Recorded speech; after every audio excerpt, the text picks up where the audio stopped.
you handicapped? That's not your business. That's not your business. A confrontation caught on tape. A driver says an Eastern Kentucky County clerk followed her, then harassed her. Friends of the delivery driver stabbed to death in Lexington react to the news of an arrest made in the case. A child ended up in the hospital after his mother says he was injured at a Lexington daycare. Tracking, alerting, protecting. This is WKYT News at 6. Good evening. Was it harassment or was he just doing his job? Questions have been raised tonight about an incident involving the Perry County clerk. A driver says he followed her to a parking lot and harassed her. Now she wants to know if the clerk overstepped his authority. So today, Phil Pendleton tried to get the clerk's side of what happened. It's our top story at 6.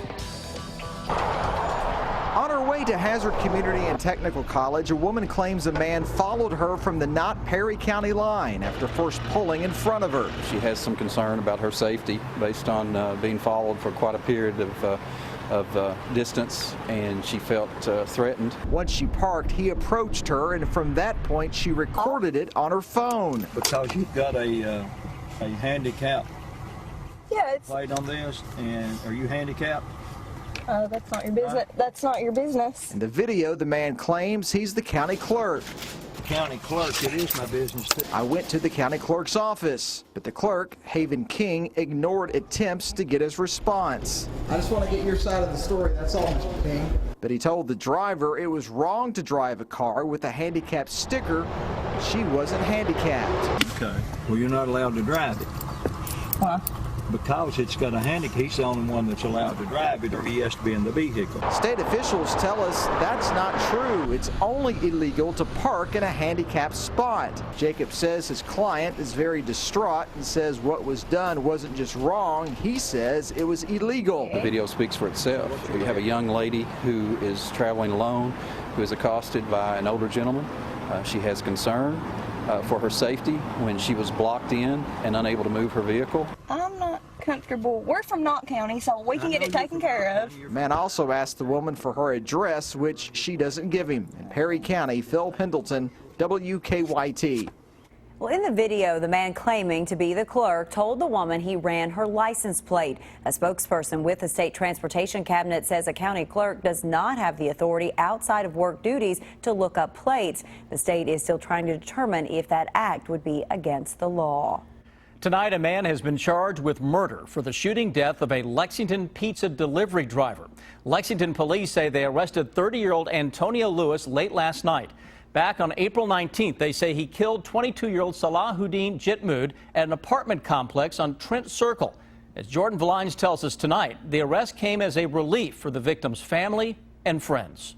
For a week, they waited, We're left with the loss of our dear brother. anxious for answers and arrest. Certainly a heinous crime occurred one way or the other. Anything to help police find the person who stabbed and killed 22-year-old Salahuddin Jitmood. This was a very kind, bright, loving young man who had a bright future ahead of him. Rula Alouche spoke with the victim's parents, who said they couldn't have peace until they had the name of the person who killed their son. One of the things that was said is they need to know the name of the person so that they can work on forgiveness, because that's important to them. They wanted a name, and on Tuesday, they got one. This afternoon, a 30-year-old Antonio Lewis appeared in Fayette County District Court to face the charges of murder and robbery. And police also say that more arrests are possible in this case.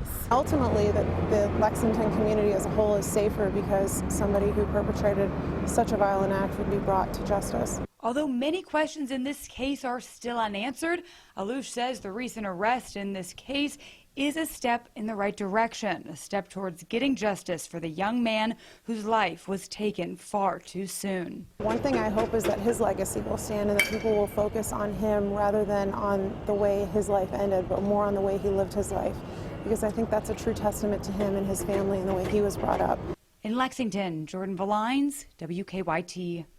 And today in court, Antonio Lewis pled not guilty to the charges of murder and robbery. His preliminary hearing has been set for May 7th. The grand jury will now consider the case of a Knott County couple charged in the death of their baby. A judge made that decision today during a hearing for Joseph and Ashley Newsom. They pled not guilty to manslaughter. Investigators say the couple's 2-month-old daughter died of asphyxiation earlier this month. Police say the couple used shoestrings to tie the baby to a plastic storage container when they put her to bed. They say Joseph Newsom later found the baby with a shoestring around her neck.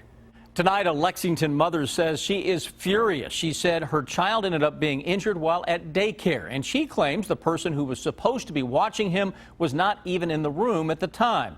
Our Garrett Weimer tells us state investigators now say this daycare didn't have a license.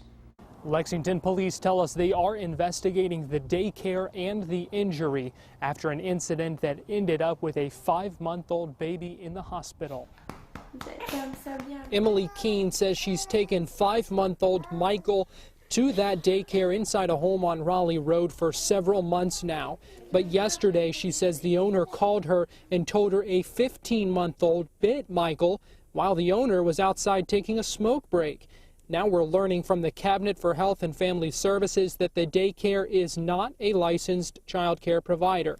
Keene says she should have done more homework before picking her daycare, but she says her baby should never have been left alone with the toddler in the first place. He can't help himself. He don't know. He can't say help. He can't get up. He can't move away. He just literally had to lay there and let this kid do it. And that's what it absolutely drives me crazy every time I think about it, is he couldn't do anything. Nobody could do anything. I have knocked on the door of the daycare several times to try to get them to share their side of the story, but so far no one has answered the door. In Lexington, Garrett Weimer, WKYT.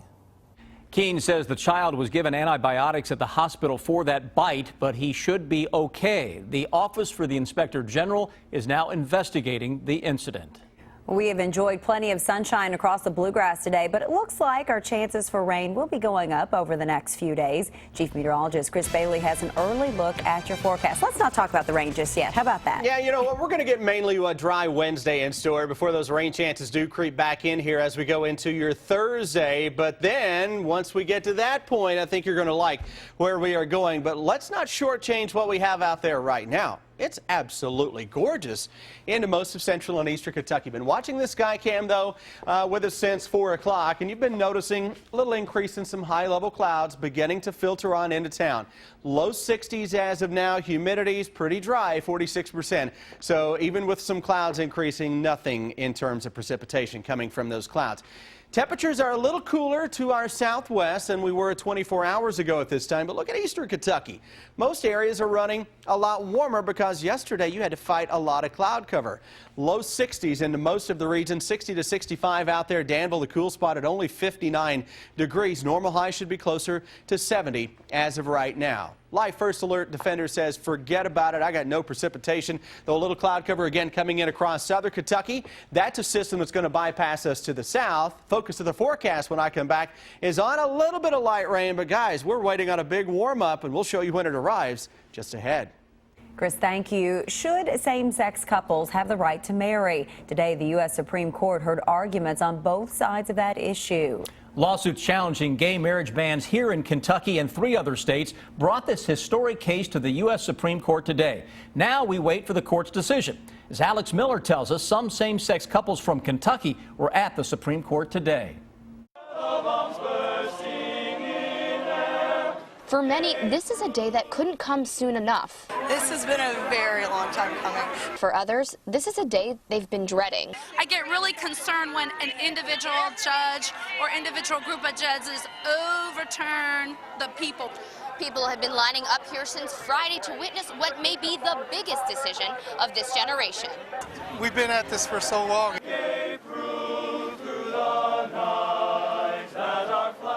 Lawyers presented their arguments about marriage equality inside the Supreme Court Tuesday morning. Outside, however, emotions ran high. We're in public, we're not real demonstrative of our affections and stuff, but today we did hold our each other's hands as we proceeded towards the court.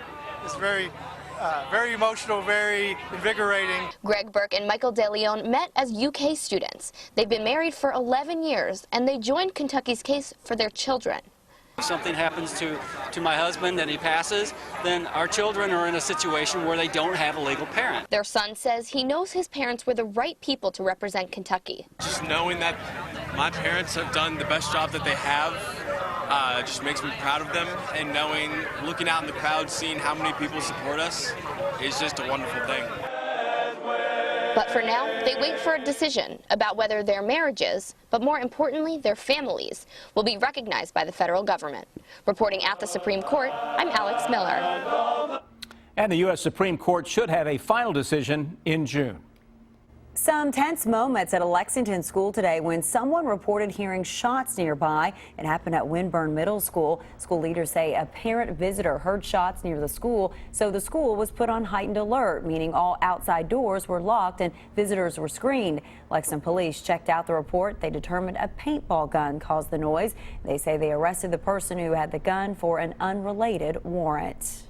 More than 24 units at a Lexington condo complex will soon be up for auction. Key auctioneers will auction 25 residential condos and 1 commercial condo at Lorillard Lofts on Price Road.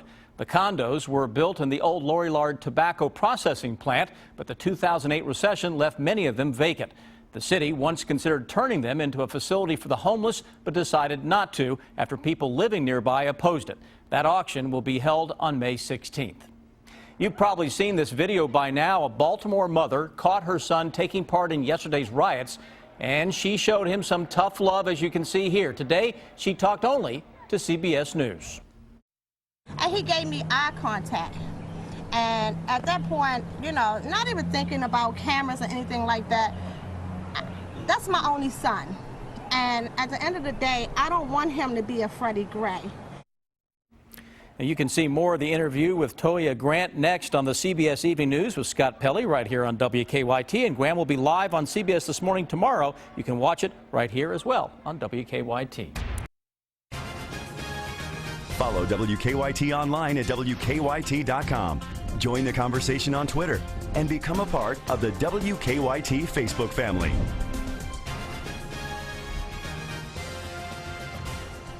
Tonight we have a traffic alert for drivers along a very busy stretch of Man o' War Boulevard in Lexington. For the last week, crews have been resurfacing Man o' War between Beaver Creek Drive and Tates Creek Road. The work was only supposed to be taking place at night, but crews say nighttime temperatures have been too cold for paving, so they're now having to work between 9 a.m. and 9 p.m. every day through Friday and 2 days next week. Drivers can expect lane closures, and crews say they'll try to avoid blocking lanes during peak travel times.